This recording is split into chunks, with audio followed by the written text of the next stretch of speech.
Welcome back, everybody, to another episode of Siskel and Ebert. Yes. I'm your host, and this is my co-host. And today is all about media, not just movies. Yes. TV shows, movies, music, other things. Yeah. Stuff. Things. Things and stuff. Yes. Hey, Adrian. Now, we're doing all things media today. Movies, TV shows, music, stuff like movies and shows that you've recently watched. Yeah, things that I've either recently watched or things that we just things we haven't talked about on the podcast a whole lot or dedicated episodes to. So this is kind of like, it's kind of going to be like a couple of weeks episode, like a couple of episodes ago where we did just movie updates where we talked about like the new Marvel and DC stuff coming out. But we're just going to talk about anything media related that we're into. Anything, yeah. And I think you have a top 10 you're going to give us? I do have a top 10. It's music related, but I finally put together a top 10 list, so we'll get into that a little later. Yeah. So, what do you want to start with? How we starting this? Let's start with movies and shows first. Okay. I feel like that'd be a proper way to start it. We'll get into my music later. Let's start with this one because Okay. we've both seen. So we're gonna start. I have recently watched, and by recently I mean like literally 2 days ago, watched Everything Everywhere All at Once Great for movie. the first time. It's such a good movie, bro. You saw it a while ago. I did. I actually own the Blu-ray Oh, okay. I did not know because that. it's that good. Yeah, no. This movie, it might be the most perfect movie I've ever seen. It really is. I don't give 10 out of 10s around a lot. You know that. But this movie is a 10 out of 10. On Letterboxd, I gave it a 5. Oh, This movie, It's a well-deserved 5. it really is. Well-deserved 10 out of 10. The acting, the writing, the set pieces, the editing, everything about this movie is so perfect. And it's... You watch it, you find out how many, because it dominated the Oscars that year. Yeah. You watch the movie and you realize why. Yes. Oh, dude. And it's like... Everything about it was perfectly executed. Yeah, it is so good. And it's literally a movie about everything. Like, if you're out there and you're like your mom, if you're out there and you're thinking, oh, there's too much going on in this movie, I think you should still watch it anyway, because it tells the most simple, mediocre themes ever, but in the most complex, beautiful way. It takes these very small themes about, like, family, the wants, the haves, the needs in your life, the loss of things. It takes all those very simple themes, but just puts it in this giant, huge budget, complex, crowded movie. So there's always at least something you'll pick up from this movie. There's always at least one theme, because there's multiple themes in this. It really it gave off that existentialism theme. Yeah. But it really, really gave it off. Yes, it did. It's so good. Michelle Yeoh. Oh my god! Wow, her performance in this was incredible. That's Ke Huy Quan.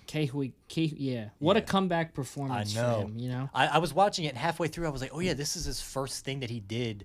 Yeah. In a long time. Yeah. So I was like, wow, he's still killing it, like this. That along with Brendan Fraser was like the comeback story of the year for that year. Yeah, I wanted to say this to you, but I wanted to wait for the podcast. If spoilers for the movie, if you haven't seen it, but my favorite part of the movie was the Rock universe that they were in, because dude, it just showed these two rocks on this cliff looking over this chasm. Subtitles. Yeah, but dude, it's like for like a good 30 seconds, it's just that image of the rocks. There's no text, no subtitles yet, and then I'm sitting there and I'm like, what happened? Like, what is going on? And then the subtitles started, and I was like, this is the greatest scene I've ever seen. Because you sit there and you're looking at it and you're like, normally if I seen this on my TV, I would think there'd be something wrong. Yeah. But I know there isn't because I know it's part of the movie. Yeah. Dude, it was so good. That's my favorite scene, when they're just as rocks, just chilling. Yeah. And then the subtitles start. It's so good. It's probably, and the dialogue that they have in that scene is some of the best. I just love that there's no actual acting. Ke Huy Quan's line of, I just wanted to do laundry and do taxes with you, is one of the greatest cinematic lines I've heard. It is a great quote. There's so many good quotes in that movie. It's crazy how a line like that is one of the best I've ever heard. Yeah, and it is another movie that's like every decision you make does have an outcome. It's just what decision are you willing to make? Yeah. Even though you don't know, like. But you also see how many different outcomes there can be. Yes. Like you could make like a decision here, but this decision here, and go this, and keep making your decisions and going one way. You make one change, and you're going off in a completely different. I mean, you're branching it. It's in incredible. numerous different ways. They really showed it. They don't really do time travel in this movie, but it kind of is. It's like universe travel. I think this is the best way of doing it ever. Like Back to the Future, Avengers Endgame, they've done it very well. Oh, yeah. But I think this movie really nails the fact, like, every tiny... like, even if you're just going about your normal day, if you just all of a sudden look over at, like, this little frog statue and swallow it, you're a completely different person than...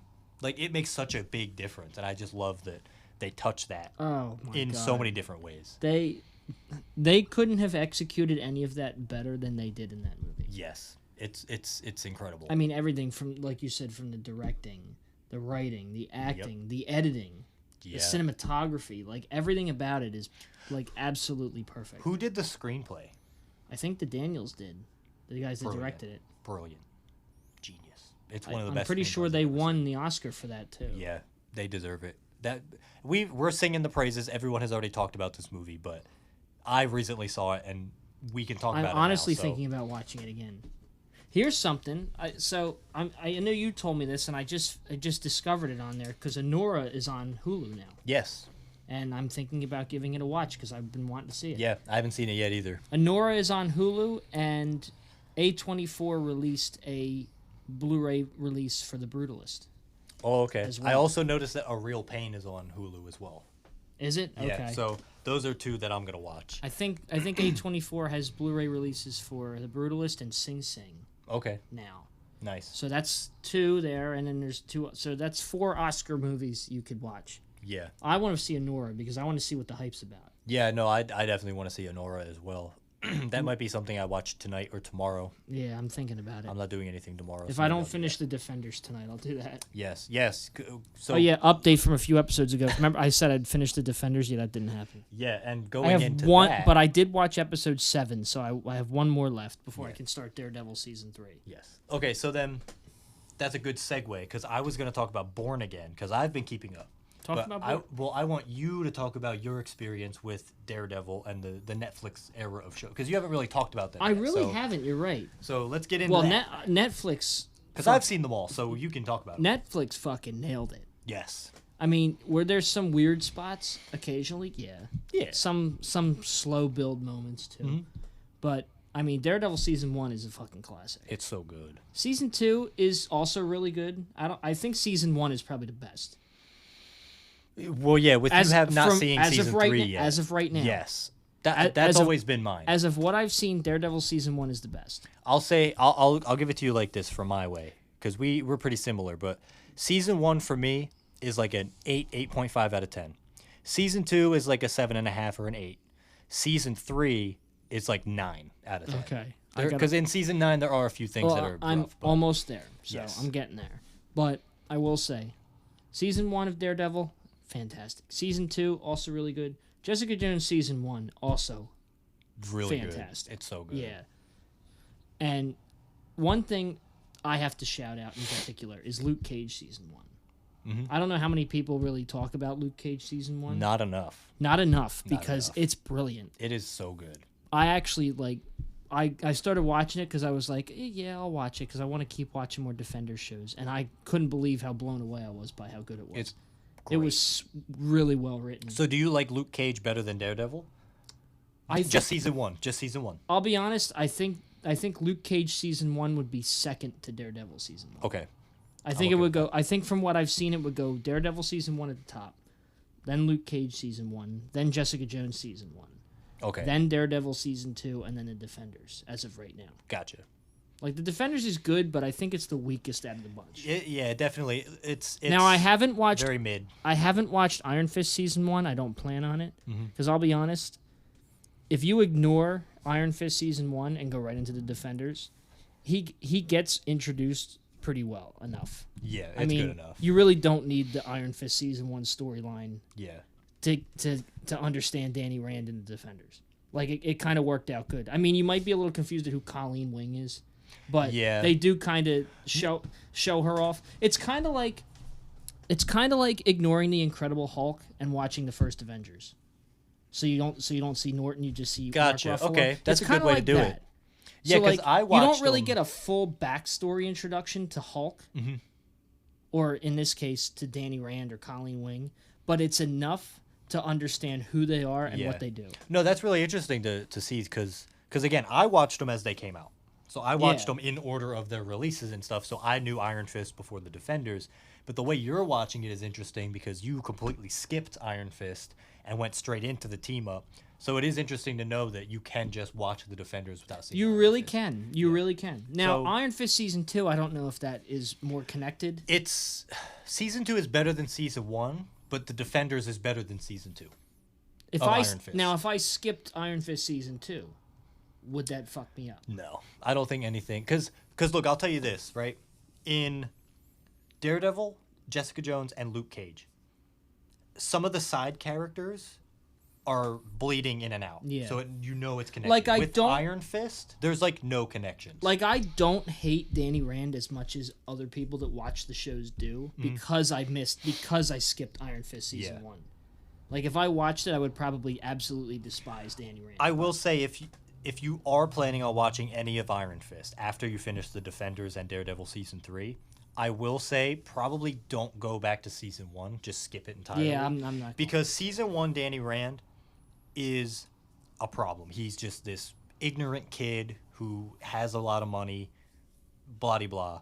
And then the Defenders completely switches his character. Yeah. And then Season 2 follows the Defenders arc. So if you're... Okay. I wouldn't go backwards because then you're going to be like, Iron Fist is okay. Backwards. Then you'll go to Season 1 of Iron Fist be like, he sucks. And then Season 2 you'll be like, he's back to okay. Like, I watched all the other shows that took place before the Defenders so I could watch the Defenders. But I don't plan on going back to those. Yeah. Like Daredevil's Season 1 and 2, Jessica Jones, Luke Cage. I watched them so I could watch the Defenders. Yes.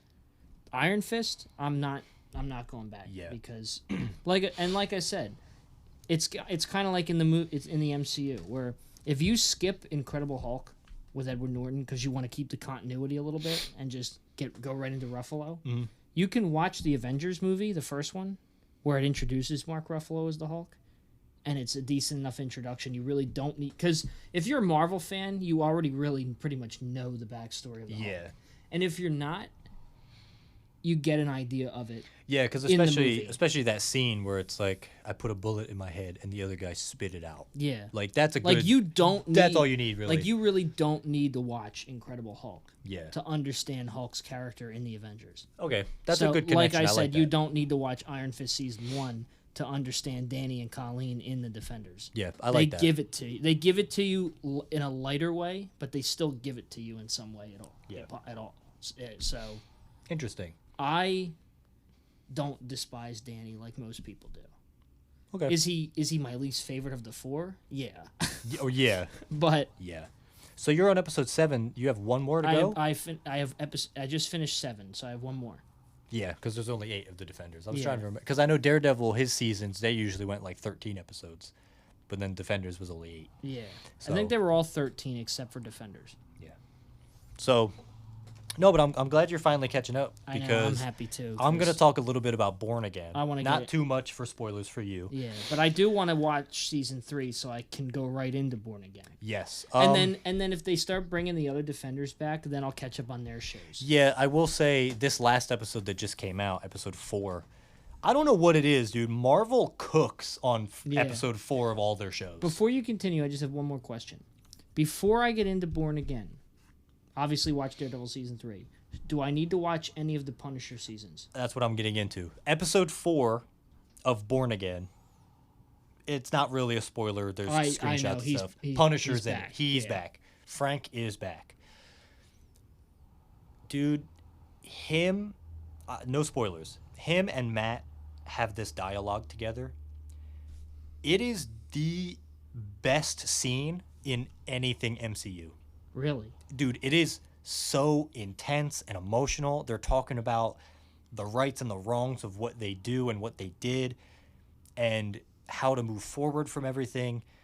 And there's like little to no music. It's just those two in a room talking.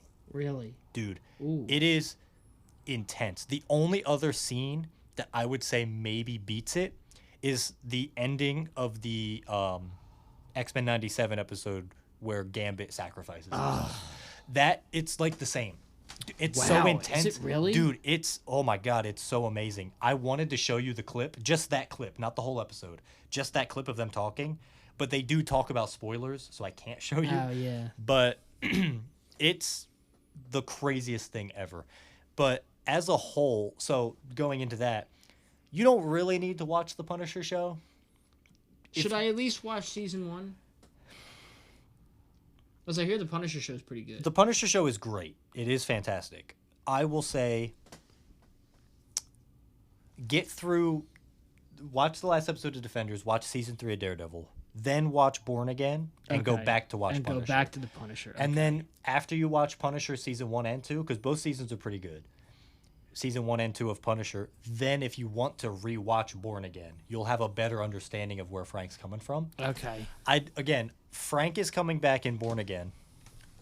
I don't know what he's going to have dialogue-wise or story-wise, so I don't know if anything's going to change with him or whatever, but I can probably safely say from here, you don't have to watch Punisher before Born Again. So I would say watch Born Again, then go back. And then if you want to rewatch it. Okay.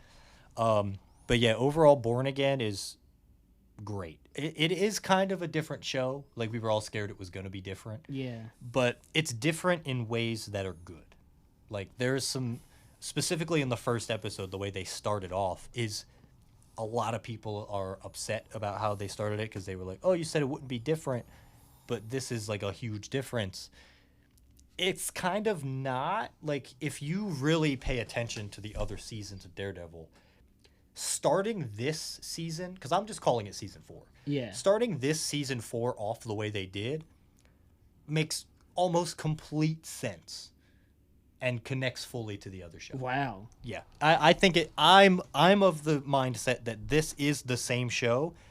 It's just that the story is what people don't like. Well, from what I heard, originally it was going to be a complete reboot. Yes. And no connection to the original. The only people coming back were Charlie and Vincent. Then they completely retooled it. They got rid of the writers that were involved and the directors. They got a new guy, new people, and made it a continuation. And brought back everybody else like Karen, Foggy, Frank, all them guys. Yes, because actually, John Bernthal actually said in the original draft, he declined the role. He didn't want to come back. Really? Because they changed Punisher so much that he didn't want to do it. He said, this doesn't fit the character for me or the fans. Wow. Then with the overhaul, we got the best fucking MCU scene in my entire life. I think, and it must have been Feige involved, because them retooling the Born Again show to be more like the Netflix show was a smart move. Dude, it's so, and it doesn't hold back. Like, and I will say, the showrunner, it's something we talked about on the podcast, I think.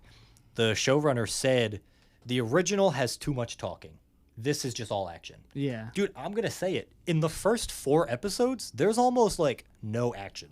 Really? Dude, there's little, and the action scenes that there are fucking phenomenal. Another thing I had seen was in the original draft for the show, Matt didn't wear the suit until the 4th episode. Okay. So apparently he was just Matt in like the first 4, and then finally dons the Daredevil suit. Yeah. So I guess it's different. Dude, it's completely different from what we thought. Like, but it's good though. Like, the retooling was probably a really smart move by Marvel. Yeah, no, it really was, because it's just as dark. It's just as emotional. It does have funny moments, but it really focuses on staying grounded and at the street level. Yeah. Now, I did watch Hawkeye, which had brought Kingpin back in the first place. Do I need to watch Echo to understand him better? No. Dude, I remember when Brian asked us in the group chat if he should watch Echo or anything. Yeah. Literally, the only thing you need to know about Echo is that, well, at the end of Hawkeye, she shoots him in the eye. She shoots him in the eye, yeah. Hawkeye completely just almost ignores it. And the only thing you need to know is that at the end of Echo, Echo gains these powers from her other ancestors that she could do stuff with. I don't really fully know. Nobody knows. But Echo does like this weird thing on Kingpin's eye that she shot out that he's now gotten surgically fixed. Does that to his eye and kind of like, it's almost like Ghost Rider's penance there, where she makes Kingpin realize all the badness that he's done and kind of clears that badness from him. But in Born Again, it makes sense. That's the only thing. You don't need to sit through all of Echo. Okay. Honestly, Just if you wanted don't to watch, make... and they don't mention Echo in the show, Okay. so you don't really need to. They hint at like Vanessa in this show and Kingpin, they're having like an argument and their relationship is being. That's another rough. thing. She wasn't. She was busy. She couldn't be Vanessa. Yeah. In the original idea, but then when they retooled it, she had time to come back. And I will say, you can tell where some of the reshoots have taken place. Like there's some scenes with Vanessa and Kingpin where you can kind of tell the way the camera moves and the way that they're so far apart that they did kind of stitch it all together. Yeah. It still works. Like if you didn't know about the reshoots, it would be fine. But I just think it's great because again, Yeah. it would have been weird. Like it would have been weird if John Bernthal wasn't back. It would have been weird if what her name, I forget her name, that plays Vanessa, wasn't back. Yeah. But the whole retooling that brought everybody back really did help. It really did. And it keeps the continuity alive because Marvel continuity kind of sucks sometimes. Yeah, but this show, it does Terrence pretty Howard. good. I saw a meme. It said Marvel could do the funniest thing ever, and it showed a picture of Jonathan Majors Kang, and then underneath was Terrence Howard's roadie. It'd be like, and I think the idea was, imagine Terrence Howard's roadie playing Kang. Oh, that would be kind of funny. That would be actually epic. But yeah, without getting into, I can't spoil the show, so that's pretty much it for my Born Again thoughts. Episode 4 is the greatest MCU thing I've ever seen. I can't wait. I can't wait to get to it. Dude, but I'm excited because I am going to finish Defenders, and I am going to get to Daredevil and get to Born Again. And the way episode 3 ends is insane. Episode 3 ends the way it does, and then they follow that up with the best scene ever in episode 4. Oh, wow. It's, dude, the themes in this show. Yeah, I don't know what it is with their episode 4s, man, but it They're seems killing like it. every one of the shows that has an episode 4 has been phenomenal. Like, even in one of their weakest shows, What If, episode 4 was always good. Oh, yeah. I don't know. I get it because, like, for a storytelling standpoint, episode 4 would be where the climax is hitting. Yeah. Especially since Daredevil has... You're hitting the midway point. Yeah, you're, like, right there, so you got to get everything up to start dropping it But they down. really, like, drop it up, bring it up to an 11. They really do. In every single incredible. show. It's crazy how consistent they are. And it's the same with Falcon and the Winter Soldier, that Bucky episode where they're they like, start with oops, Bucky. episode 4, They're what like, are we going to do? Let us cook. So... But no, Born Again is great. Can't wait for you to start watching it. I can't wait. I'm excited. Yeah. I'll get there. Trust me. I'm working on it, so that's good. I know. All right. That's it for Born Again. What you got? You got anything else, or you want me to keep going with this? Keep going with your stuff. I want to see what else I want to see what else you're talking about. I can talk about my music stuff after you're done. Like I want to see movie show things that you're talking about. So I don't have much left on this. I guess the one thing I could talk about is Invincible. Season 3 just ended. Oh, you know what? Yeah. I forgot I still have to watch season 2. Yeah. Invincible. Season 3. It's good. It's Invincible. Is it better than season 2? Yes, because, dude, it took me forever to get through season 2. I know. That's what I'm not hyped for, is trying to get through season 2. Yeah, man. Because season 1 was awesome. Look, and that's not to say season 2 is bad. I just think of the 3, season 2 is obviously the weakest. Yeah. It's got the weakest villain. And then the storyline, like season 1 was such a tight, confined story. From start to finish, season you knew what was going on. You knew what was going on. You saw it, so I can spoil it. Yeah, when you find out that at the end of because episode 1, when I watched it, I was watching it and I was like, this show's okay. It's fun. It's animated. It's superheroes. It's realistic with blood. That's what I said too. I was like, this is fun. The same thing. And then the credits ended, and I'm like, all right, episode 2, and then the mid scene at the end of episode 1 with Omni-Man murdering the Guardians, I was like, is this about to be the greatest animated show I've ever seen? And it almost was. It's really good. But yeah, and then episode 2 just has too many subplots going on. Yeah. It feels so disconnected. Like episode 1 and the last episode of season 2, they feel like the story, and then everything in between is just like filler. Yeah. And it's kind of like, it's fun, it's got the Invincible humor and stuff. There was one really good episode where Mark, the main character, goes to It's not a big spoiler. He goes to like a Comic-Con version of like what they have, and he goes to his favorite comic book artist, and he's like, so when do we get the next like issue of the Seance Dog comic? And the guy signing the book is like, well, this kind of stuff takes a lot of time. I mean, take animated shows, for instance. Have you ever noticed sometimes the camera will cut the mouth off of a character so they don't have to animate it all? And then it cuts to Mark, and Mark's like, yeah, I never thought of it. Like, he's got his hand over his mouth. Yeah. And then it's like, or in a wide shot, when you can't even really tell nobody is moving. Yeah. And it breaks the fourth wall crazily. And it jabs at the Invincible fans who are like, you guys take too long to release the season. Because take too long. And this was kind of, it's such a good episode. That's good. Yeah. And then, season 3 of Invincible it's back. It's good. It's again, got a really tight story. It's got a little bit of side stuff going on too, but overall you can tell where it's all leading to. And it's got a huge moral like quandary with Mark, and like, oh, I don't want to kill people, but sometimes I have to, and I don't want to, and this and that. And it is a good, interesting show about morality and your beliefs on what it really means to be a superhero. And it's good. That's it. It's just good. It's not one of my favorites. You talking about episode 1 makes me want to talk about Succession for a minute. Go ahead. Again. So, I didn't tell you, but I did start watching it again for number 3, the third time now. And I do want to let you know something, because it's at first you're going to think like you don't know, you might not know about if you're going to be able to get through it, but episode 1 launches it like a rocket. Really? Like by the end, by the end of episode 1, you have a pretty good understanding of how everybody is, because again, everybody sucks in that show. Yeah. And you're gonna know that by the end of episode 1. Okay, that's like cool. It really gives you an understanding of how they are as people. Well, look, Invincible ended. Reacher, which I'm going to talk about, is about to end. The show me and Allie are watching, Ghosts, is almost over this season.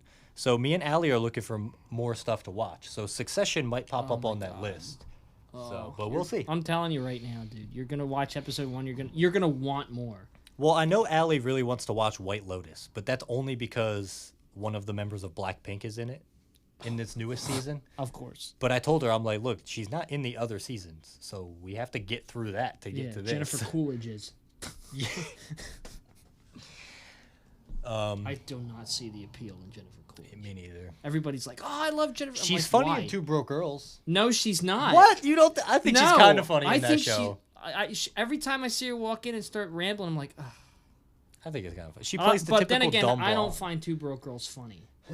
That's true. I honestly thought the show sucked. Not gonna lie. That's fair. Like if it was, I mean, if you told me the Two Broke Girls wasn't meant to be funny, it was meant to be a starring vehicle for Kat Dennings, I would believe you. My mom actually recently said that Two Broke Girls, the first season is really good, and then everything else after that is just stupid. Like it's like literally every time I see Jennifer Coolidge on the screen walk in a diner or something, like, oh god, here we go. And then she starts going on and on about whatever in that stupid accent. I'm like, oh my god, what the fuck? Yeah, I think it's funny. I don't know. She was good as Stifler's mom, though, in American Pie. That's the only exception. She's the same character in that, too. Yeah, I know. But she's not speaking with that accent. Oh, okay. The accent's what gets you. Oh, okay. So bad. Gotcha. I don't know. I don't see the appeal. All right, well, I want you to have time to talk about your stuff, so I'm going to go through these really quickly. Reacher, the season 3 is about to... The season finale is about to happen. Literally this coming Thursday. It's great. I love this show. It's so good. You would like it. Alan Richardson in this last episode that just came out, he needs to be Batman. I hear Alan Richardson is like the peak Reacher.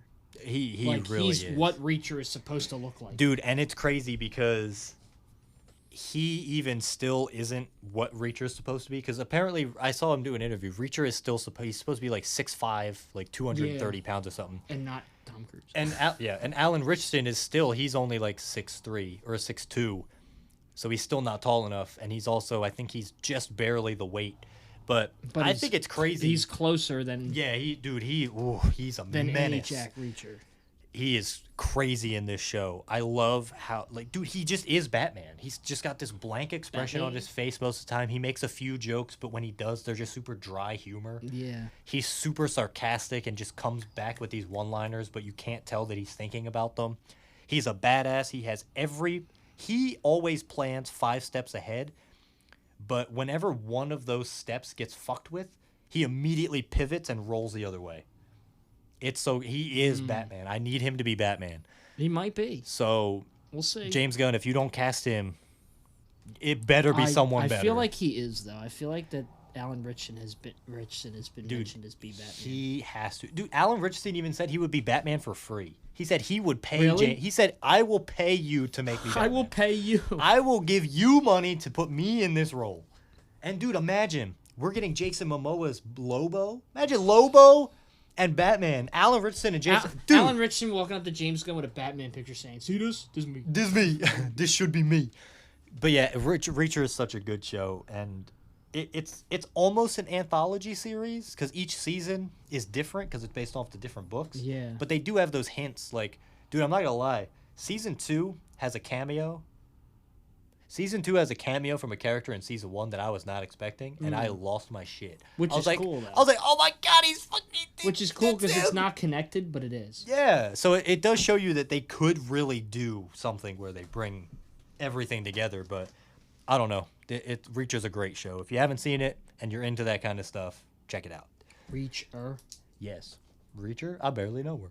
I think I made that joke before. You did make that joke before. On here. Yeah. Last thing I'm going to talk about super quickly because I don't really care. Me and Allie watched Moana 2 last night. It's just Moana 2. Dude, I chalk it up the same way with all the Pixar and Disney sequels. It's on the same level as Finding Dory, Cars 3, Monsters University. It's just there. Okay, it's just there. There's nothing. Dude, just a cash grab. There is a couple of scenes where I was looking at the animation. I was like, "Oh fuck, this looks good. It looks good." But overall, you could tell it was made for TV because it was originally supposed to be a show. Oh, that's right. Yeah, and you could tell by some of the editing. Like, as we were watching it, when it first started, we got 15 minutes in. I looked at Allie. I said, "Yeah, you could tell this was meant to be a show first." And she said, "What do you mean?" I was like, "Just wait." And then every 15 to 20 minutes, I would look at her and be like, "That's the end of episode 2. That's the end of episode 3. You'll just be able to tell. And you can also tell because in the first Moana, I don't know if you've seen it. Have you seen the first one? I have not. Don't really plan on it. It's good, but in the first movie, there's not a lot of songs. There's a couple because it's a Disney thing, but there's not a lot. In this movie, you could definitely tell it was supposed to be a show because there's enough songs for an 8-episode show. They have a song every couple of minutes. Oh God. That is like, oh, this is an episode, this is the song for it. And and all of the songs are the worst. There's one song at the very end. Spoilers, you don't care. The audience, if you care, oh fucking well. Moana dies at the end of the movie. Oh damn. Yeah, she gets she drowns. Oh damn. She drowns and gets struck by lightning by a god. Damn, they killed her off. So she dies. Oh fuck. She dies, right? And Maui's there's no Moana 3. Yeah, hold up. Maui's holding her in his arms, right? And then all of her ancestors come in and they sing a song. And that song is the best song in the movie. It just sucks. It's all the way at the end. And then the ancestors give her powers, and now she's a god. So it's basically the end of Rise of Skywalker. But better. There might be something to that. It is Disney. But yeah, Moana 2, it's not as good as the first one. We didn't need it. They also have an end credit scene that sets up a big Thanos type villain for them, and I'm like, whatever. You know they're making a Coco too? Yeah, I did. They shouldn't. No, they really shouldn't. Coco made me cry, and Coco 2 is going to ruin that for me. I think that might be a movie that I ban. I might not ever watch it. I might not watch it, yeah. Just like Frozen. I've never seen Frozen 1 or 2, and I still... Yeah. I made a pact to never watch it, and I still haven't. Yeah, you don't really need to. I will say, though... I'll watch them melt. With Moana 2, the end credit scene with the big, quote-unquote Thanos type villain, if they really want to fucking go badass, bonkers, crazy shit with this, they need to make all of the Disney theories correct. The theory that Tarzan is the long-lost brother of Anna and Elsa from Frozen, make that real. The theory that Moana is a great ancestor of Lilo from Lilo and Stitch, make that true. Make all these connections come true. Just wait, because they might. Dude, that's the only way I can see this coming out on top. They make the last Pixar film, and it just ties everything together. Yes, that'd be wild. Make all of those theories true. The PCU. Have your huge Disney Pixar Yeah. Avengers type movie. The PCU. $1 billion movie. Battle World, but it's the Cars universe. Dude, fuck it, get Tomater in here. Tomater. Get Tomater with his missiles from Cars 2, dude. I don't give a fuck. I will love that movie if you connect it all. Fuck it, let's just resurrect Paul Newman so he can play Hudson Hornet again. Yes, dude, fucking get Ratatouille to be mind controlling Wally. I need these connections, bro. That's the only way this will work for me. Lightning McQueen runs over Dash. Yes, anything. Or have them race, like how Superman and Flash always race. Dude, I don't care. That'd be more entertaining, too. It would. Dude, I want Mr. Incredible and Maui to twerk together. I didn't need to hear that. Or floss. I didn't need to hear that, but all right. But that's all I have to talk about, I think. All right. I'm pretty sure I'm good. If you're done, I'm going to get into my section. Yes, I will. I'm not really going to go too crazy with music. I just want to talk about... So, I finally put together a proper top 10 list. Woo. Like, I put a lot of thought into it. Took the time to think about it and just really put in what I knew should be on that list. All right. So the list I have next to me has the top 10. It also has 5 honorable mentions at the bottom. Cool. Which basically are 11 to 15. The only reason they are honorable mentions is because the top 10 list, all 10 of those albums are perfect 10s for me. Yeah, so these 10... They're all albums or just singular songs? They're albums. Albums. Yes. So top 10 albums. Yes. Got it. They are top 10 albums, and every single one of them that's in that top 10 is a solid 10 out of 10 for me. Alrighty. The honorable mentions are more like, 9 point whatever. Yeah. Actually, the top honorable mention used to be on that list. Oh, okay. But has since bumped down off of it. Gotcha. Also to point out some of the artists that I'm really into, like... ELO, Billy Joel. They're in the honorable mentions list, but they are not on the top 10 list. Ooh. So, like I said, I really put a lot of thought into this list. Well, let's hear it. So, we're going to start. We're going to go 10 to 1, obviously. Yeah. So, number 10, you won't know this. You might not know this that much, but I'm just going to say it anyway. So, number 10 is the self-titled album by the Stone Roses.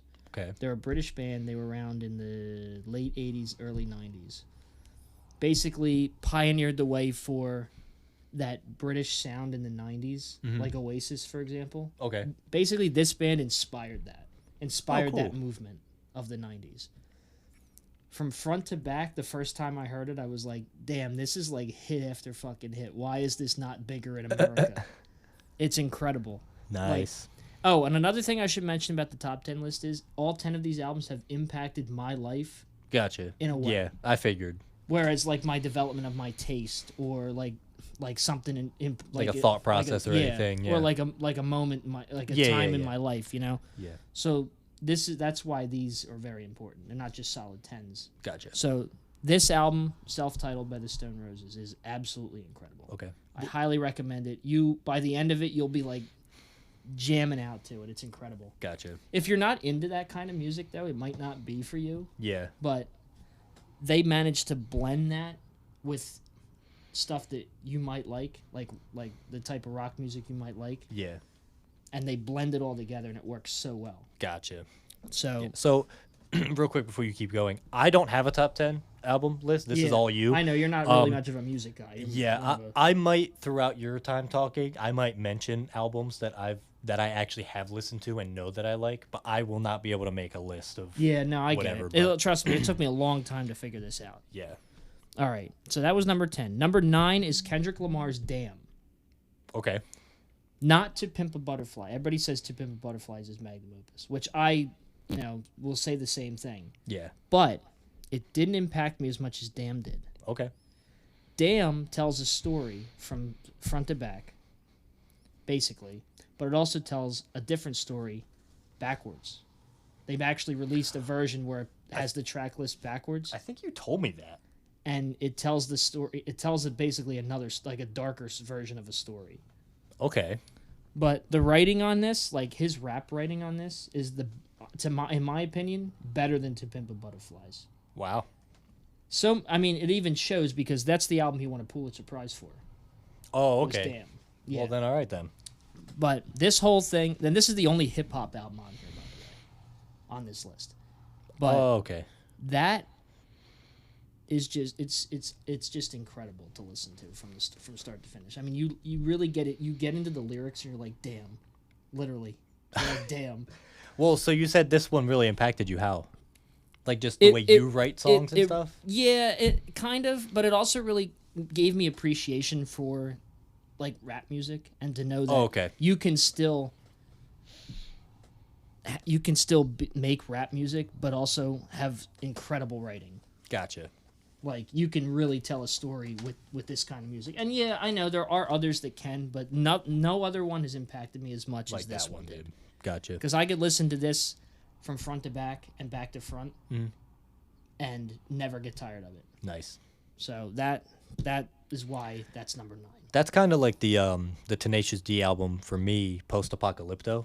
Yeah. I like that because that fully tells a story also. You can't really listen to it backwards, but like it's not like it is still fun. It's not a straight up story. It's obviously it's like loose tracks, but it does tie themes together. Yeah. By the end of it. Yeah. Like literally the last track is him telling a story about his dad was going to rob a Kentucky Fried Chicken. And instead, when he went in, the guy working behind the register, like was good with him, like real nice to him, was like giving him free chicken and stuff like that. So the guy so his dad didn't rob the place. He kept coming back, getting the free chicken. You know, they became friends. The guy that was working behind the register was the guy that now runs the record label that signed Kendrick. Oh, that's awesome. So it's kind of a weird turn almost. Yeah, you're like, whoa, cool, wait a minute, that's crazy. Because imagine if his dad had shot the guy behind the register, had killed him. Or if no, wait a minute. I think it was the other way around. I think the record guy was the guy robbing the store. Oh, okay. And his dad was working behind the register. So it would end up like, imagine if he shot the dad, then the label guy would be in jail and Kendrick would grow up without a dad.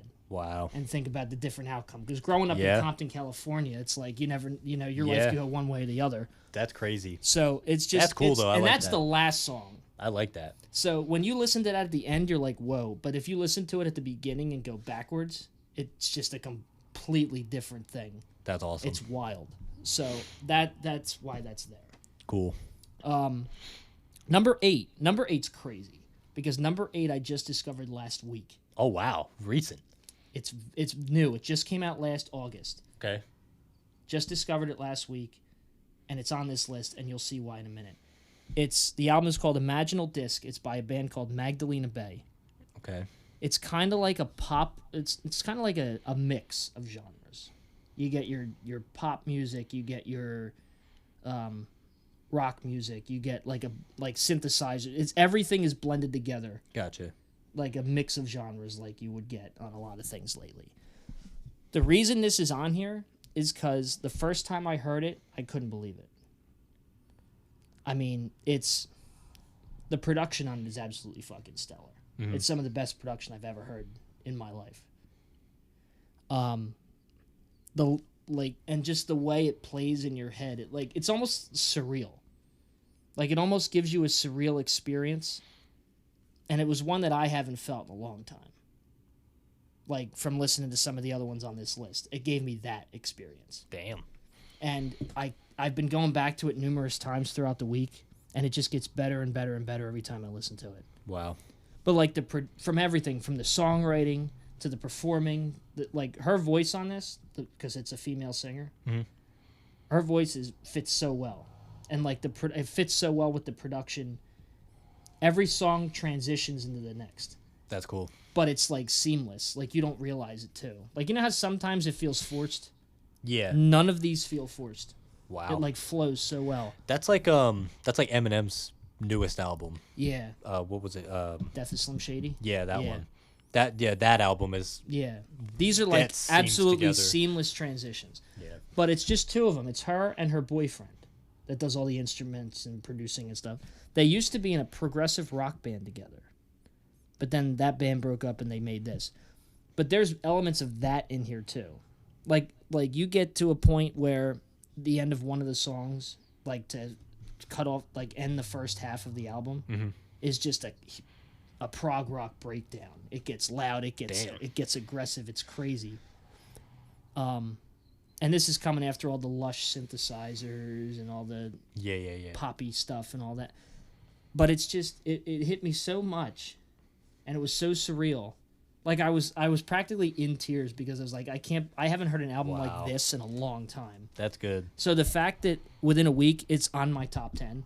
Yeah, that's insane. Yeah. So and there's the impact. It impacted like it felt so surreal. I haven't felt a feeling like that in a long time. With music. So that definitely had to go on the list. Yeah. Moving forward, number 7 is Who's Next by The Who. It's the one with Bob O'Reilly on it. Oh, gotcha. Okay. Bob O'Reilly is the first song I ever learned to play on the piano. Yeah. But we all know that song. Yep, that's me. You're probably wondering how I got in this situation. It's that song. But front to back, it's incredible. All of those songs came from a planned rock opera that never came to fruition in full, so they just made it into a single album. I didn't know that. So they're not all really connected, but they can be. Yeah. In a way. I mean, obviously it's shorter. It's not the whole thing, but That's again, cool. I can listen to that from front to back also. Every song is absolutely stellar. Nice. You know, the singing, the everything, the drums, the guitar, you know, it's perfect.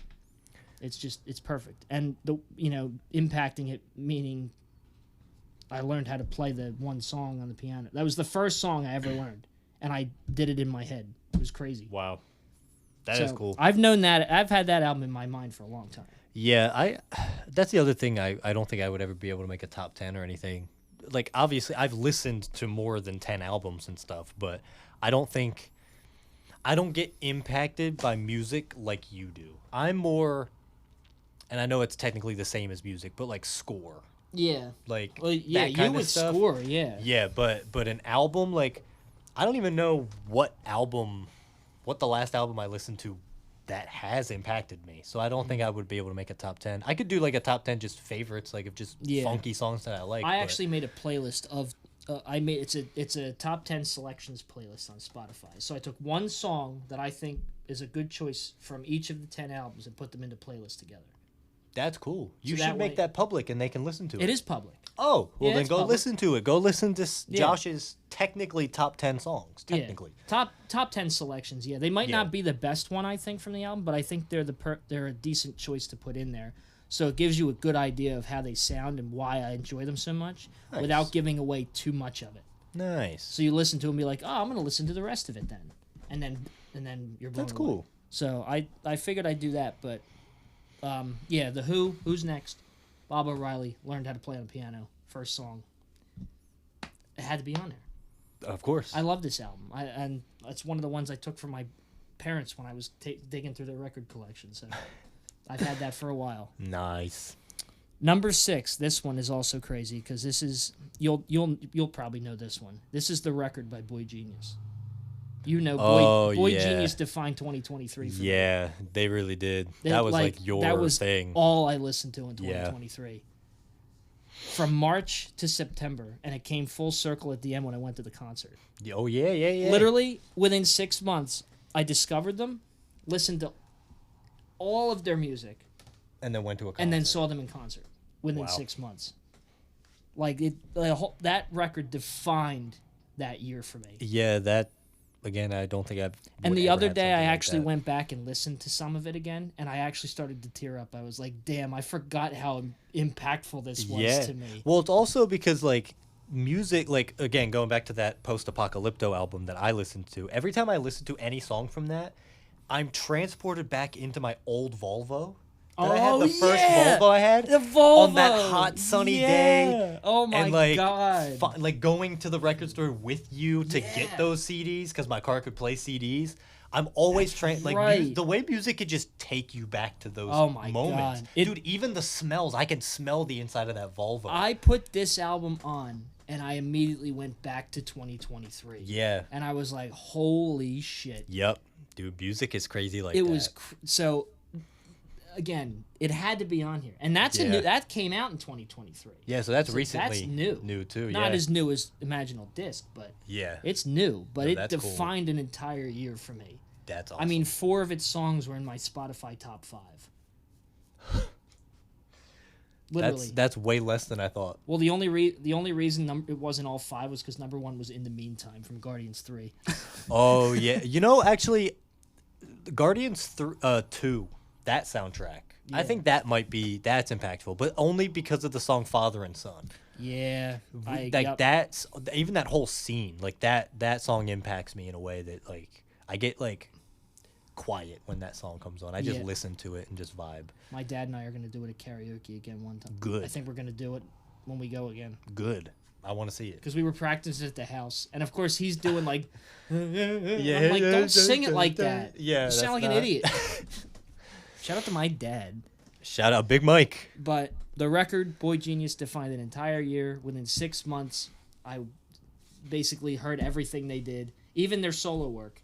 Within 6 months, and then went to see the concert. That was you. That was your personality that whole year. Yeah, so that's definitely on here. Number 6. Number 5 is "Stop Making Sense" by Talking Heads. This is their live album that they made the movie for. Okay. It was a movie. It was a concert movie by the guy that made the Silence of the Lambs. The movie is perfect. Okay. The album is perfect. Obviously, there's different variations. I've got like a ton of them, but. First time I heard this, I think I watched the movie first. First time I listened, so basically first time I heard it. Yeah.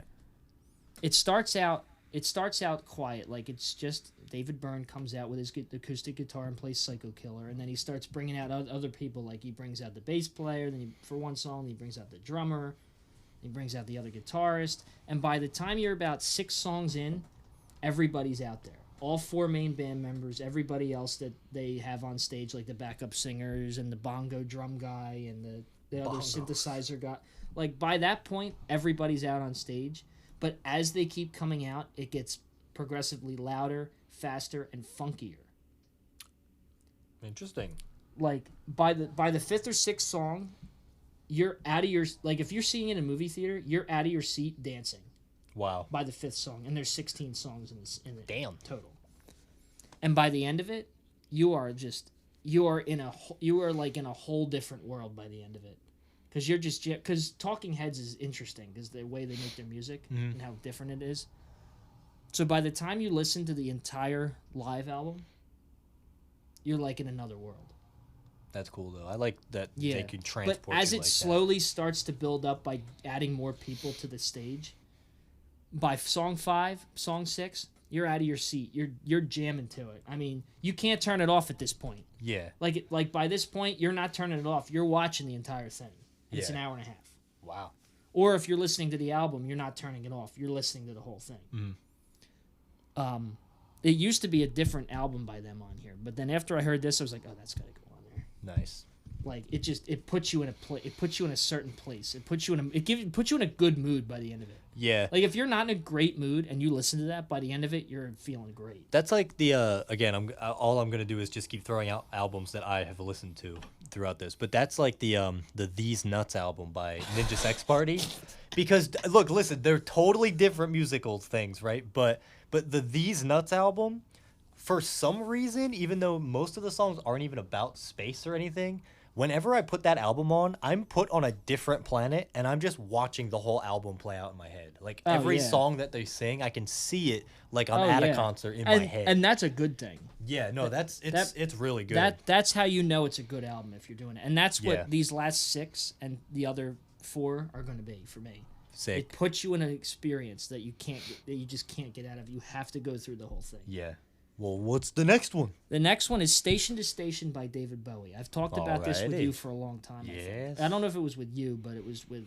Well, I just know how big of a Bowie fan you are in general, so... This particular one, this is the one where he was really high on coke the whole time. Of course he was. He was really high on coke the whole time, and he did an interview like later on and didn't remember making this album. Wow. I had heard about that first before I listened to it. When I listened to it, you can hear the cocaine fuel Really? behind this album. It's incredible. Wow. Literally, the first song is 10 minutes and it's the title track. Maybe we should do that for one of our albums. But it's like get high on coke. Cheese and Coca-Cola. There you go. La la la Lola. Lola. No, but like you can hear it. Like you're listening to it and you're like, damn, he must have been fucked up because it's just nuts. Like he goes absolutely crazy. It's funky. It's just got everything it's got everything you would want in a Bowie album. In any album really. It's just you really. Yeah, no, Bowie is iconic. That was the album that sealed Bowie as one of my favorite artists. Was this one? Oh, okay. Like Ziggy Stardust, everybody loves, because it's Ziggy Stardust. My Ziggy Stardust is this one. Nice. No, Bowie is iconic. And I don't think that'll ever change. Legend. That will forever be on this list probably. Just because every time I listen to it, I feel like I'm high on coke. That's when good. I listen to it. That's good. You're transported again. I don't really need it because I just got that. Yeah, you don't need to do and coke. the album you cover's just white, to so it's perfect. There you go. Look, you're all in it, man. So yeah, that Bowie has to be on there. Number 3. What's the Story? Morning Glory by Oasis. Come on, it's fucking Oasis, bro. Oasis. And it's not just because this is the album with Wonderwall on it either. You're my Wonderwall. I know the lyrics to every song on this album. Really? Because I've listened to it for so long. Like I've listened to this album since I was like 5 or 6 years old. Wow. And I always go back to it. Yeah, I don't think there's an album I could say that with me for. I mean, it just flows so. I mean, are some of the lyrics kind of corny? Yeah. But that just adds to the appeal of the album. Yeah. It's so good. That's the heart and soul of it. You listen to it and you're like, damn. Like, the fact that this was inspired by that Stone Roses album just shows. But, I just know this album so well by heart since I was a kid. So, of course, it's got to be on here. Yeah. It's so good. I don't care what anybody says. Nostalgia and cheese and cheese indeed. Yeah, cheesy. That will never leave this list, and neither will these next two. There we go. Last 2. Number 2, Unknown Pleasures by Joy Division. Gotcha. I have remember my sweatshirt. Oh yeah. It's this right here. It's this puppy right here. Yeah. You know how long I've listened to that for. Yo yeah. That's like shit. I couldn't get it back in. That's what she said. This is like it's supposed to be like a British punk album, like post-punk. Mm-hmm. But the way the production is so unique that it doesn't sound like it. Like, first of all, the drums are like super thin. Like, it's not loud booming drums. It's like that. Yeah. Thin drums. The bass is played way higher than it's supposed to be. And then you have your guitar, and then you have the dark, deep vocals from the singer. Mm-hmm. And it just it puts you in that place. It's like, damn, this is a dark album. I love it. It's that good dark. This album's talking about like the darkest subjects. I love it though.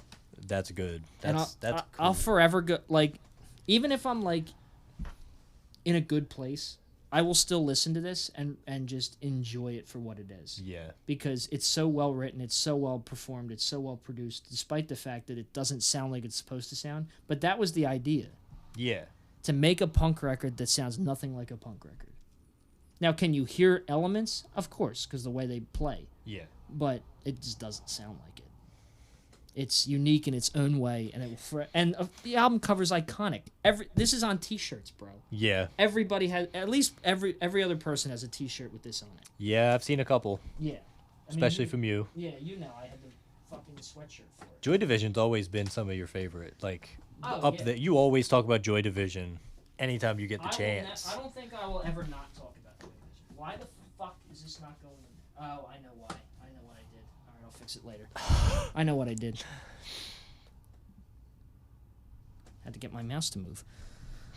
So Joy Division, Unknown Pleasures, number 2. Number 1, the one. This one will never not be number 1. I wish I could guess, but I don't. Oh, you know what it is, because I'm gonna tell you what it is. Look to your left. That one. Kid A by Radiohead. Come on. How many times have I talked about this? Yeah. How many times have I talked about Radiohead? How many times have I talked about this album in particular? You do like Radiohead. I will say this, though. I don't know if it's in your honorable mentions because you didn't go through all of them. I'm surprised there's no 21 Pilots album. It's not. Yeah. They're not even in the honorable mentions. And I thought about that, too. I was like, damn, I should have put Trench on here. Because 1, 2, 3, 4, 5 posters. Well, I said to 6. I said to myself, too, later, I was like, damn, I should have put Trench on here. And then I thought about it. I'm like, but Trench didn't impact me like these did. Yeah, I guess Trench is a good... Don't get me wrong. Trench is a great album. Mm-hmm. Didn't impact me like these did. Wow. That's great. Well, so what about Kid A? Go ahead. Every time I listen to it. Every time I listen to it, I'm putting it in a different world. Different place. Yeah. There was one time I was really down, right? Like really down and depressed, and I put this on. Mm-hmm. By the end of it, I felt better. Nice. I felt relieved.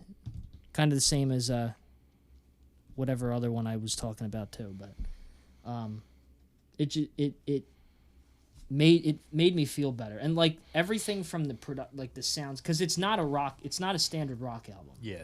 It's when Radiohead made their big hit album, and then they were like, fuck rock music. We're using synthesizers, and then they did this. Nice. But this just to me, like I don't listen to this one as much as the rest because of how impactful it is on me. Yeah. Like I know I need to be in a certain mindset to put this on. I get that. Which is not saying that it's bad. I'm just saying that's why it's number one. Is because I can use this album when I'm in a certain funk, and it will fix me. Yeah. And it will make me feel better because it's just the sounds, the way the album goes. It starts out kind of darkish and whatever, and by the end you feel like you're ascending. Wow. Like you're ascending on, and you're out of this whatever. You feel like you've moved on from that. You've ascended to something better. Mm-hmm. And that's what I get every time I hear it. Damn. So, again, I have to be in a certain place to listen to that. But that's exactly why it's number one, and I don't think that will ever change. Nice. I don't think that or Joy Division will ever change their spots.